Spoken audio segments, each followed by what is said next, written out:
दुनिया उसे बहुत ध्यान से सुनती है।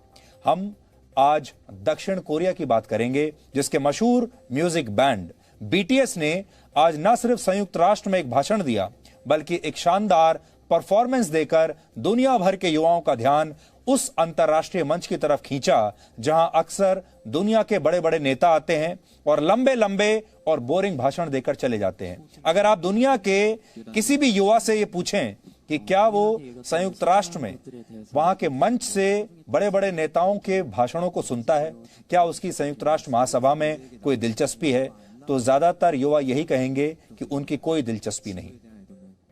कल से अमेरिका के न्यूयॉर्क में संयुक्त राष्ट्र की 76वीं महासभा की शुरुआत होगी, जिसमें अमेरिका के 78 वर्ष के राष्ट्रपति जो बाइडेन हिस्सा लेंगे। चीन के 68 वर्ष के राष्ट्रपति शी जिनपिंग भी इसमें शामिल होंगे। भारत के 71 वर्ष के प्रधानमंत्री नरेंद्र मोदी भी दुनिया के सामने भारत की बात रखेंगे। रशिया के 68 साल के राष्ट्रपति व्लादिमीर पुतिन भी होंगे और ब्रिटेन के 57 वर्षीय प्रधानमंत्री बोरिस जॉनसन भी आपको वहां पर दिखाई देंगे। कहने का मतलब यह है कि दुनिया के सबसे अनुभवी और उम्र दराज नेता इस मंच पर आएंगे और अपने देश की और दुनिया की बात वहां से करेंगे। लेकिन इन तमाम नेताओं को हमारे दुनिया के, हमारे देश के कितने युवा ध्यान से सुनेंगे, ये बड़ी बात है। और जब तक दुनिया के युवा संयुक्त राष्ट्र की बात ध्यान से नहीं सुनेंगे, इन बड़े बड़े नेताओं की बात ध्यान से नहीं सुनेंगे, तब तक जमीन पर उन बड़े बड़े भाषणों का कोई असर होने वाला नहीं है। इसलिए यह बहुत जरूरी है इन तमाम नेताओं के लिए कि दुनिया के युवा उन्हें सुने। लेकिन वो ऐसा क्या करें? आज दुनिया का यह सबसे बड़ा मंच दक्षिण कोरिया के उन 7 युवाओं के नाम था जिनकी उम्र 23 से 28 वर्ष के बीच है। दुनिया इन्हें बीटीएस के नाम से जानती है। बीटीएस को दक्षिण कोरिया के राष्ट्रपति ने अपना विशेष दूत नियुक्त किया है और इन्हें विशेष डिप्लोमेटिक पासपोर्ट जारी किए हैं ताकि ये संयुक्त राष्ट्र महासभा में हिस्सा ले सकें। और बीटीएस के मेंबर्स ने आज पहले संयुक्त राष्ट्र में एक भाषण दिया और फिर अपने एक गाने पर शानदार परफॉर्मेंस दी जिसका नाम है परमिशन टू डांस।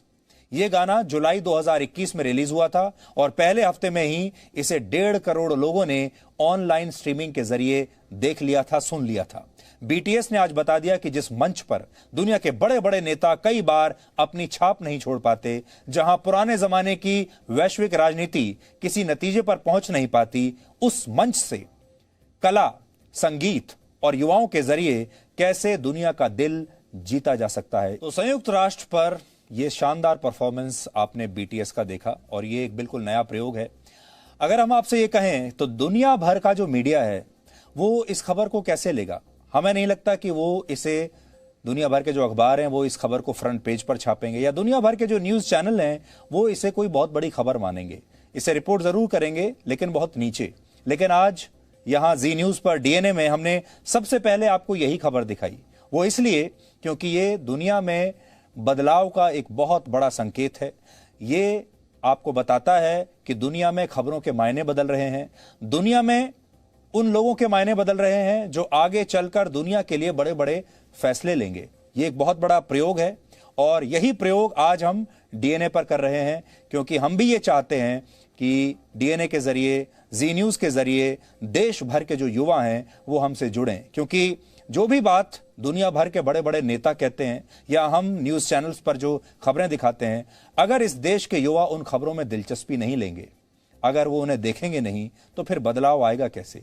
इसलिए ये बहुत जरूरी है कि दुनिया के लिए जो भी बात कहनी है वो ऐसी भाषा में, इस फॉर्मेट में कही जाए ताकि वो युवाओं को आकर्षक लगे, युवा उसे सुने ध्यान से और वो युवाओं के मन पर, मस्तिष्क पर अपना असर भी छोड़ सके। इसलिए दक्षिण कोरिया ने ये जो नया प्रयोग किया, ये प्रयोग पूरी तरह से सफल रहा। इस मौके पर बीटीएस के जो मेंबर्स थे उन्होंने वहां भाषण दिया और उन्होंने कहा कि उनकी पीढ़ी लॉस्ट जनरेशन नहीं है बल्कि वेलकमिंग जनरेशन है।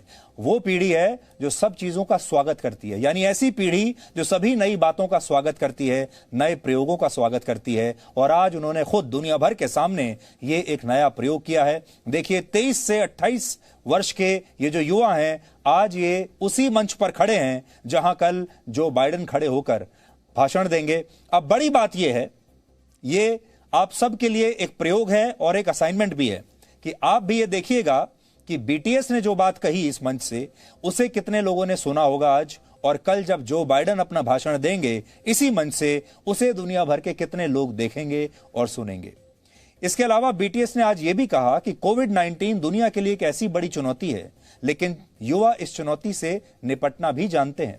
हालांकि बीटीएस ने इस महामारी की वजह से अपने वर्ल्ड टूर के रद्द होने पर निराशा भी जताई। और हैरानी की बात यह है कि जब बीटीएस के सदस्य वहां अपना भाषण दे रहे थे, तब एक ही समय में 10 लाख लोग उन्हें ऑनलाइन लाइव देख रहे थे। यानी उनके भाषण को एक ही समय पर लाइव 10 लाख लोग ऑनलाइन देख रहे थे।